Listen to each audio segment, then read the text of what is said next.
Hi everyone. So my name is Rhodri Jackson. I'm Publishing Director for Open Access at AUP. And today I'm going to take about 20 minutes to talk you through some of the ways in which we're transforming the world's largest university press publisher to open access and to open research more broadly.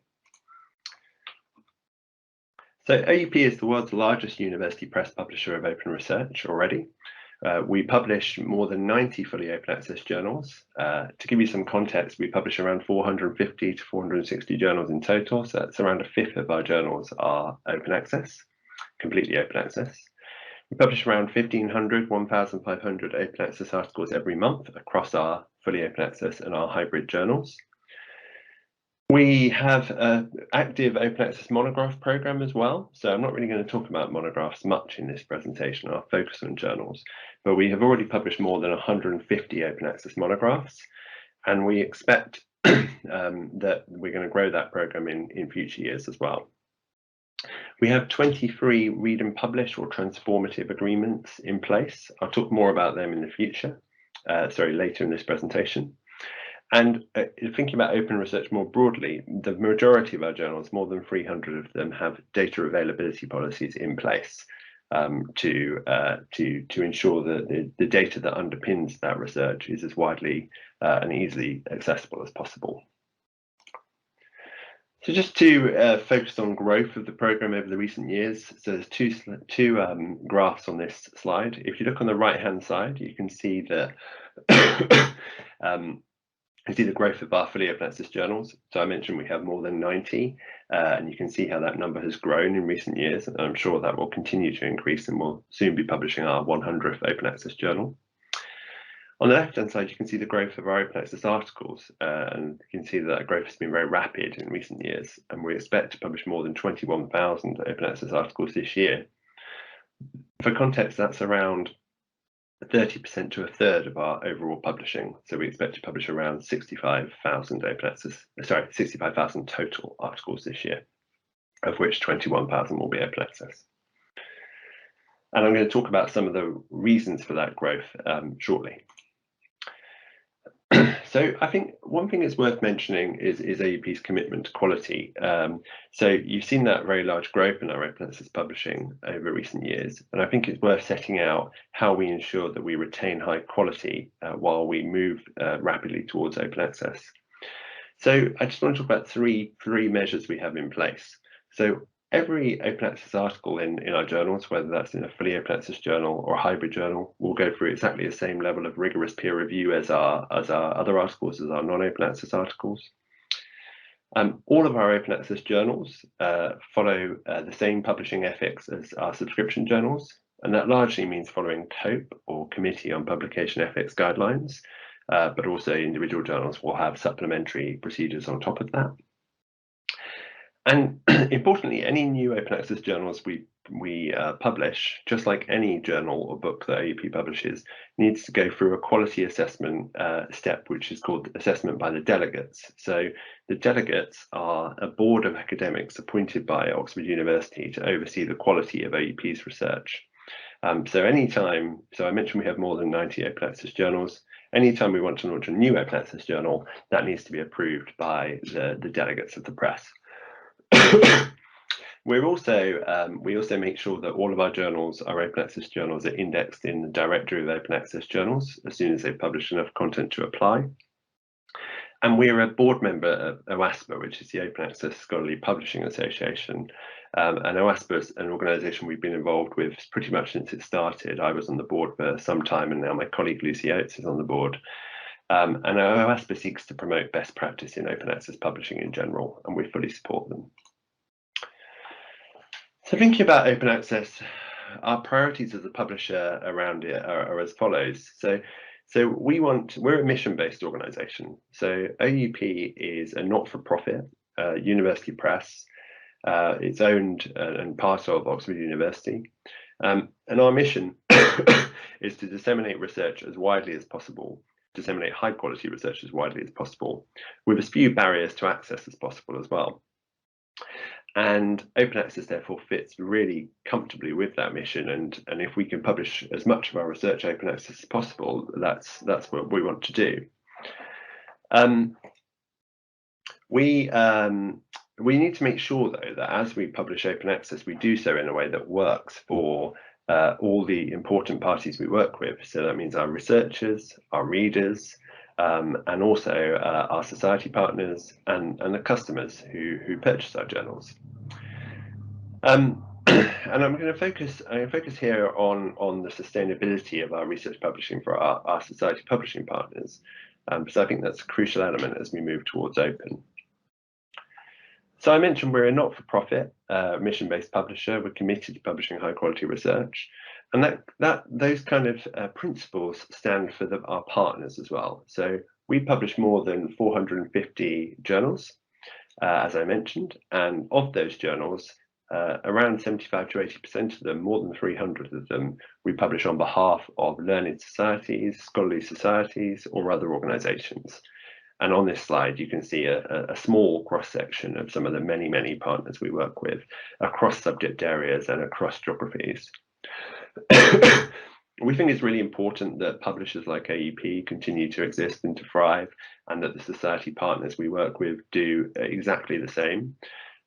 Everything that we make and everything that our partners make goes back into research, goes back into academia. And so we want to make sure that we move towards open access in a way that allows us to continue to support the kind of high quality, high intervention, strong editorial processes and strong peer review that these journals and these associations all try and achieve. On the flip side of that, we want to make sure that the transition towards open is sustainable for our customers, our library customers in particular. There's not really any point in us having a sustainable open access future for our societies and OUP if it's not sustainable for our customers. And on the flip side, if it was sustainable for our customers but not for our society partners, that wouldn't work as well. So that's the challenge we're trying to achieve, we're trying to meet as we flip towards open access, making sure the move is sustainable on all sides.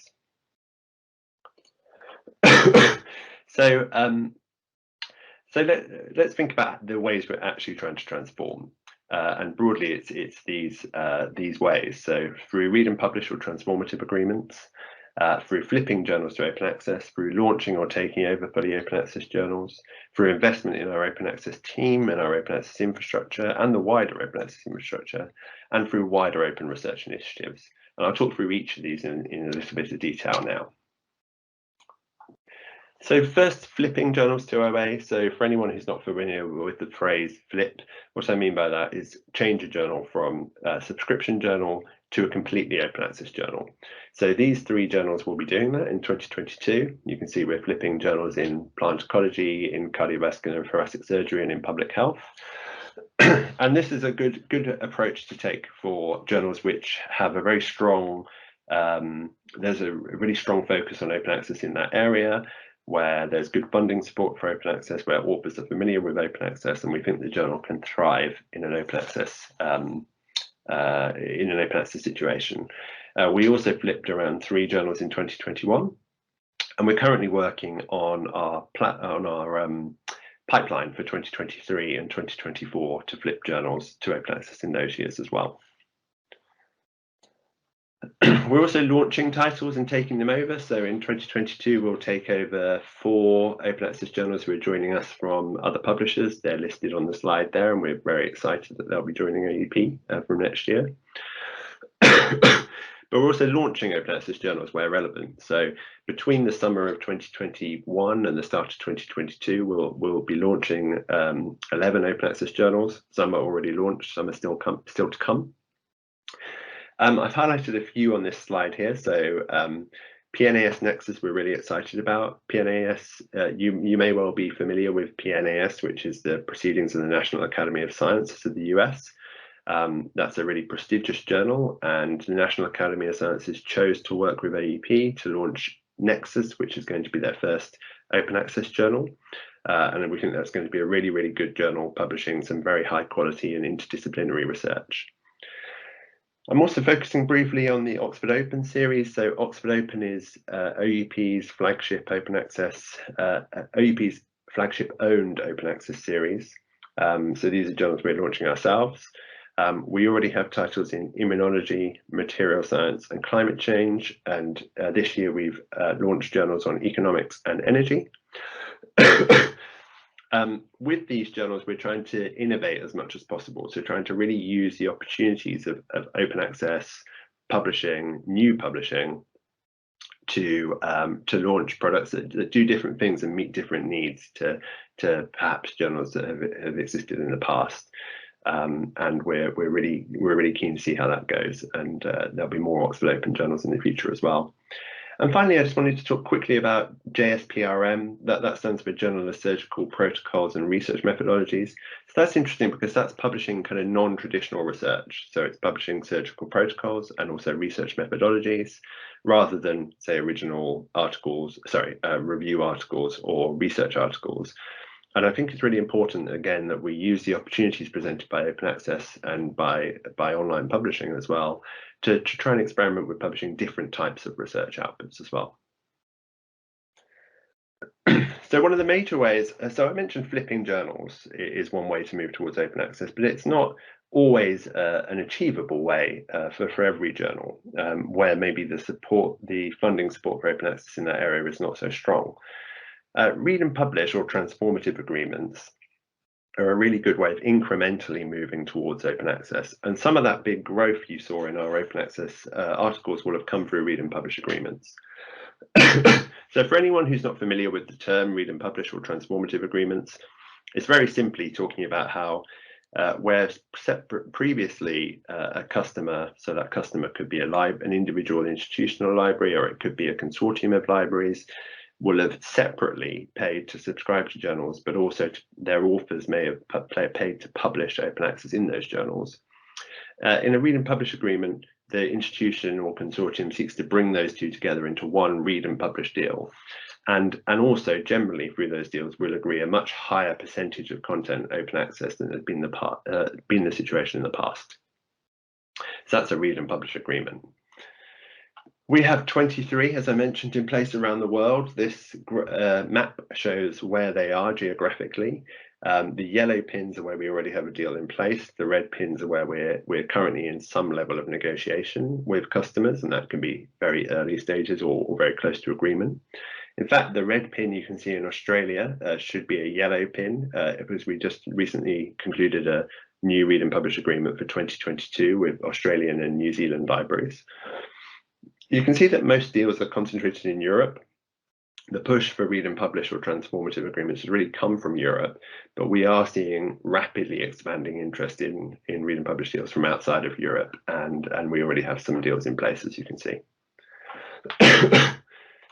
This slide just shows some of our existing read and publish partners. So we have national level deals in place in the UK, Ireland, Norway, Sweden, Finland and the Netherlands, and we also have, and now Australia and New Zealand. We also have other deals in place in various places around Europe and around the world with individual institutions or other consortia. So our approach to read and publish, I think, is important to mention. So we try and be flexible. Read and publish deals are complicated. They take quite a lot of negotiation, and the requirements of customers around the world are radically different. And so we don't try and fit customers into one template. So we try and be as flexible as possible in our approach. We try and be as transparent as possible in our approach as well. So one of the reasons why customers initially wanted transformative agreements or read and publish agreements was to be more transparent, to be more clear. So all our contracts for our read and publish deals are publicly available. The customers can make them available. Details of the agreements are available in the ESAC registry, which is a repository of these kind of agreements. And we're transparent about them, about our agreements, not just with our customers, but with our society partners as well, and transparent on how these deals will affect their journals over the coming years. And we're always trying to make these agreements as inclusive as possible, and part of that's going back to the flexibility point. So making sure that we are flexible, which allows us to include a wider variety of customers in our read and publish agreements. But also, I think it's just worth mentioning that we want to make sure our agreements are inclusive, not just in terms of including more customers, but also where possible, including as many articles as possible, to include as many different authors as possible, allowing, including all of our journals rather than just subsets of our journals, and just generally trying to make sure they encompass as wide a variety of customers, authors, and journals as possible. Looking more specifically on the left-hand side of the slide, you can see that we also need to make sure they further the missions of AUP and our society partners, including extending access to research. They fulfill the needs of the customers, as I mentioned, also our readers and our authors, importantly. They protect that long-term sustainability that I talked about earlier, and that they reflect there's still quite high value in the subscription content published through those agreements, not just the open access side as well. Just wrapping up now, just going to talk a little bit about investment and then open research. So I mentioned that we're investing heavily in open access. That comes in 3 ways. So we're investing in our open access team. So my team is split into an open access strategy team and an open access publishing team. Probably don't need to tell you that the publishing team focuses on publishing journals. The strategy team focuses on our open access strategy. We're investing heavily in creating I've got 5 vacancies at the moment, and we're always growing those teams. We recently hired a director of open access books as well. We're also investing in our open access infrastructure, so the infrastructure that underpins our OA publishing. So we have a new open access portal coming in 2022 that authors will use to pay for their APCs and their articles, and that the read and publish customers will use to administer their agreements. And we also are investing in kind of wider infrastructure. So we're integrating with good resources in the industry more generally, like the OA Switchboard and Jsprm. And beyond that as well, we also have joined several industry initiatives. So for example, I4OA, the Initiative for Open Abstracts. We've become a sponsor of the Directory of Open Access Journals, which I talked about briefly earlier. And we've registered some transformative journals with Coalition S as well. Finally, I just wanted to talk about open research more broadly. So open research moving to open is not just about opening access to journal articles. Open research more broadly is really important. As I mentioned earlier, we've rolled out data availability policies on most of our journals, and we want to roll them out for the rest of our journals in the next year or so. We've also signed up to various pan-industry guidelines around research data best practice. So we're signatories to the Transparency and Openness Promotion, or TOP guidelines, and to the Joint Declaration of Data Citation Principles.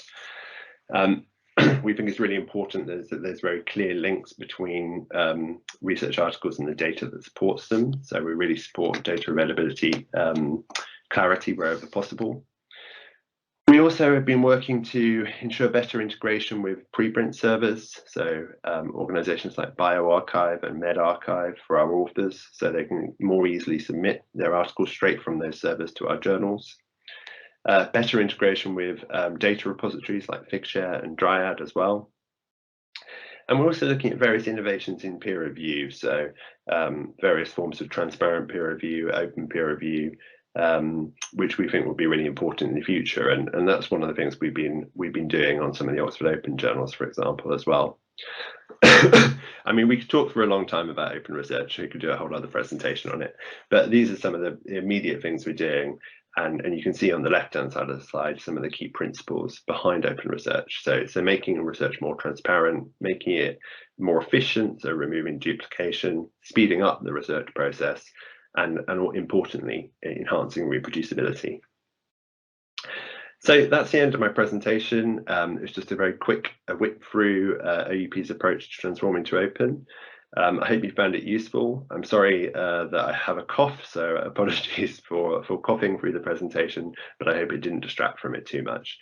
And I hope you all enjoy the rest of the conference. Thanks very much for listening, and goodbye.